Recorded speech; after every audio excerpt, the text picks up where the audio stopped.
रात के लगभग 11:30 बज रहे थे। दिल्ली से मसूरी जाने वाली वह पुरानी पहाड़ी सड़क, जिस पर दिन में भी कम ही लोग चलते थे, रात में तो बिल्कुल सुनसान हो जाती थी।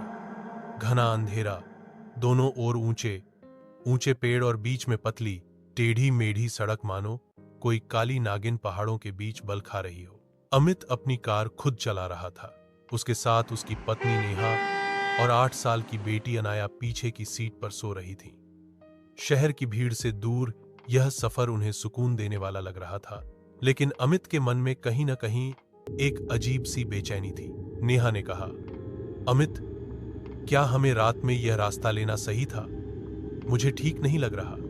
अमित ने मुस्कुराने की कोशिश की। बस थोड़ी देर की बात है, आगे एक ढाबा है, वहीं रुकेंगे। लेकिन अमित को नहीं पता था कि यह सड़क सिर्फ मंजिल तक नहीं जाती, यह सड़क लोगों को वापस भी नहीं लौटने देती। अजीब शुरुआत कार की हेडलाइट्स जैसे जैसे आगे बढ़ रही थीं, सड़क और भी सुनसान होती जा रही थी। अचानक सामने से एक पुरानी महिला आती दिखाई दी। सफेद साड़ी, खुले बाल और झुकी हुई कमर। अमित ने ब्रेक लगाया। इतनी रात को? नेहा घबराई। वह महिला कार के पास आई और धीमी आवाज में बोली, बेटा, मुझे आगे तक छोड़ दो। उसकी आवाज में कुछ ऐसा था कि अमित मना नहीं कर पाया। महिला पीछे बैठ गई, नेहा और अनाया के बीच। कार आगे बढ़ी। कुछ देर तक सन्नाटा रहा। फिर नेहा ने महसूस किया कि कार के अंदर ठंड बढ़ती जा रही है। उसने अनाया की ओर देखा। वह गहरी नींद में थी, लेकिन उसका चेहरा पीला पड़ गया था। नेहा ने धीरे से पूछा, मां जी, आप इतनी रात को कहां जा रही हैं? महिला ने गर्दन मोड़ी, लेकिन उसका चेहरा सीधा नहीं था, मानो उसकी गर्दन उल्टी घूम गई हो। नेहा की चीख निकलते निकलते रह गई। महिला बोली, जहां तुम जा रहे हो वही मेरी मंजिल है। अमित ने रियर मिरर में देखा, पीछे कोई नहीं था। कार में बैठी महिला गायब हो चुकी थी। वह ढाबा जो था ही नहीं। अमित ने कार तेज कर दी। नेहा रोने लगी। कुछ किलोमीटर बाद एक ढाबा दिखा, पीली रोशनी, टूटा हुआ बोर्ड। यहीं रुकते हैं, अमित ने कहा। ढाबे पर एक बूढ़ा आदमी बैठा था। उसकी आंखें बहुत गहरी और खाली थीं। अमित ने पूछा, क्या यहाँ कोई गांव है पास में? बूढ़ा हंसा, बहुत डरावनी हंसी। यह सड़क गांव तक नहीं जाती, उसने कहा। यह सड़क उन लोगों की है जो कभी घर नहीं पहुंचे। नेहा कांप गई।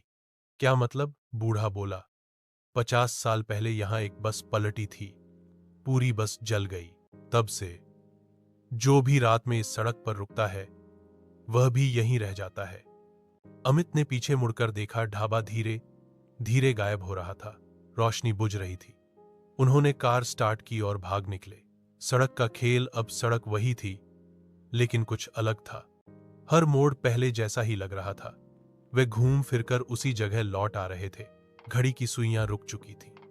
मोबाइल में नेटवर्क नहीं। अचानक अनाया ने आंखें खोली। पापा, वो लोग बाहर खड़े हैं। अमित और नेहा ने बाहर देखा। सड़क के दोनों ओर जले हुए चेहरे, बिना आंखों वाले लोग खड़े थे। उनके शरीर आधे पिघले हुए थे। वे एक साथ बोले, उतर जाओ। नेहा चीखी, अमित, ये लोग कौन हैं? तभी कार अपने आप बंद हो गई। दरवाजे लॉक हो गए। सच का खुलासा अचानक अमित के सामने वही बूढ़ा आदमी खड़ा था, लेकिन अब उसका चेहरा भी जला हुआ था। उसने कहा, तुम बच सकते थे अगर उस औरत को कार में न बैठाते। अमित चिल्लाया, हमने क्या किया? बूढ़ा बोला, वह औरत उसी बस की थी। वह नई आत्माएं ढूंढती है और तुम उसे ले आए। अब सड़क पर आग जलने लगी। कार के शीशे गर्म हो रहे थे। नेहा ने अनाया को सीने से लगा लिया।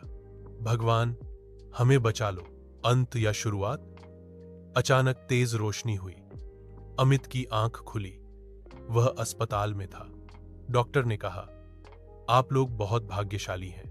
कार एक्सीडेंट के बाद सड़क के नीचे खाई में गिर गई थी। अमित कांप गया। मेरी पत्नी, मेरी बेटी? डॉक्टर चुप हो गया। आप अकेले थे। अमित की आंखों से आंसू बहने लगे। कुछ दिन बाद वह ठीक होकर घर लौटा। एक रात दरवाजे पर दस्तक हुई। बाहर वही सफेद साड़ी वाली औरत खड़ी थी। पीछे नेहा और अनाया, जले हुए चेहरे के साथ। औरत मुस्कुराई, अब तुम्हारी बारी है सड़क पर चलने की। कहानी का अंत नहीं।